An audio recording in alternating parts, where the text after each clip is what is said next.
हरे कृष्णा। श्रीमद् भगवत गीता के दैवासुर संपद विभाग योग को आगे पढ़ते हैं।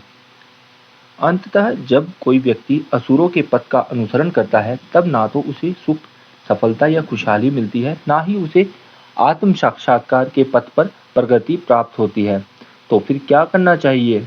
भगवान श्री कृष्ण ने श्लोक में आसुरी मनोवृत्ति की 3 मुख्य लक्षणों की पहचान काम यानी वासना, क्रोध और लालच यानी लोभ के रूप में की है। निश्चित ही ये वृत्तियां जीवों में अत्यंत दुर्भाग्य का कारण बनते हैं और इस तरह ये आत्म साक्षात्कार के विनाश करता है। इसलिए वासना, क्रोध और लालच पर विजय प्राप्त करनी चाहिए। यदि व्यक्ति अपने मानव जीवन को सार्थक बनाना चाहता है तो वासना, क्रोध, लालच जैसे महान शत्रुओं पर विजय पाने के लिए इंद्रियों को नियंत्रित करने में स्वयं को पूरी तरह से कर्मठता पूर्वक लागू करना चाहिए और भक्ति योग में निर्धारित कार्यों को करना चाहिए, जिसे साधना कहा जाता है। साधना का अभ्यास गुरु से सीखा जाता है, जो एक तत्वदर्शी है, जिन्होंने सत्य को देखा है, और गुरु अपने छात्र को उसकी क्षमता और आध्यात्मिक उन्नति के वर्तमान चरण के अनुसार निर्देश देते हैं।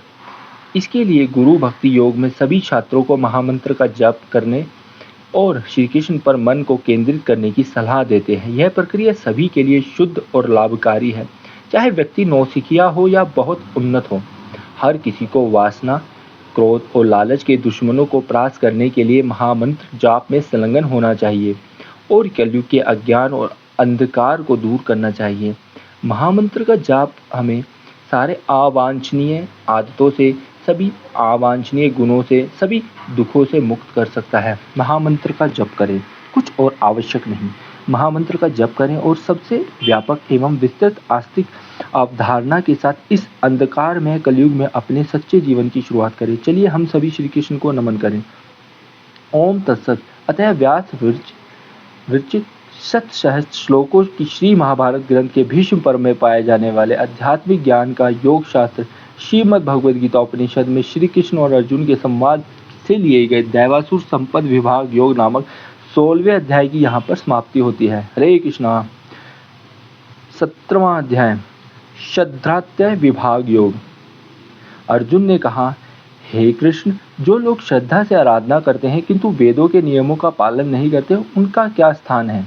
इस तरह की उपासना को किस प्राकृतिक गुण में समझा जाता है, सत्वगुण में, रजोगुण में या तमोगुण में? भगवान श्री कृष्ण ने उत्तर में कहा, देहधारी जीवात्माओं की श्रद्धा 3 प्रकार की होती है, सात्विक, राजसिक और तामसिक। पिछले जन्मों से प्राप्त हुए संस्कारों के अनुसार जीवात्मा में उस प्रकार की श्रद्धा प्रकाशित होती है। इस विषय पर और सुनो। हे भारत, अपनी प्रज्ञा के अनुसार प्रत्येक जीवात्मा का एक विशिष्ट प्रकार की श्रद्धा को विकसित करती है। वास्तव में व्यक्ति की श्रद्धा ही उसकी पहचान है। सात्विक लोग देवी देवताओं की उपासना करते हैं, राजसिक लोग यक्ष राक्षसों की उपासना करते हैं और तामसिक हैं वे जो भूत प्रेतों की पूजा करते हैं। अज्ञानी लोग घमंड एवं अहम भाव के कारण ऐसे कठोर तपस्याएं करते हैं जिनका वेदों में कोई आधार नहीं पाया जाता। काम, महत्वाकांक्षा और सत्ता की लालच से प्रेरित होकर वे अपने शरीर को अत्यंत ही पीड़ा पहुंचाते हैं, और क्योंकि मैं उनके शरीर के भीतर स्थित हूँ, इस प्रकार से वे मुझे भी पीड़ा पहुंचाते हैं। यह जानो कि ऐसे व्यक्ति आसुरी स्वभाव के होते हैं। इस अध्याय में श्री कृष्ण अर्जुन के उस प्रश्न का उत्तर देते हैं जो ऐसे लोगों के बारे में है जो वेदों के नियमों का पालन नहीं करते किंतु श्रद्धापूर्वक पूजा करते हैं। अर्जुन जानना चाहता है कि ये लोग किस प्राकृतिक गुण से नियंत्रित हैं। यहाँ पर पहली शिक्षा यह दी जाती है कि यदि कोई वैदिक नियमों का अनुसरण नहीं करता तो वास्तव में वह केवल अपनी इच्छा के अनुसार आचरण करता है। हालांकि ऐसा करने से वह भौतिक गुणों, सत्वगुण, रजोगुण और तमोगुण के अधीन हो जाता है, अतः वह कभी भी पारलौकिक स्तर पर स्थित नहीं माना जाता।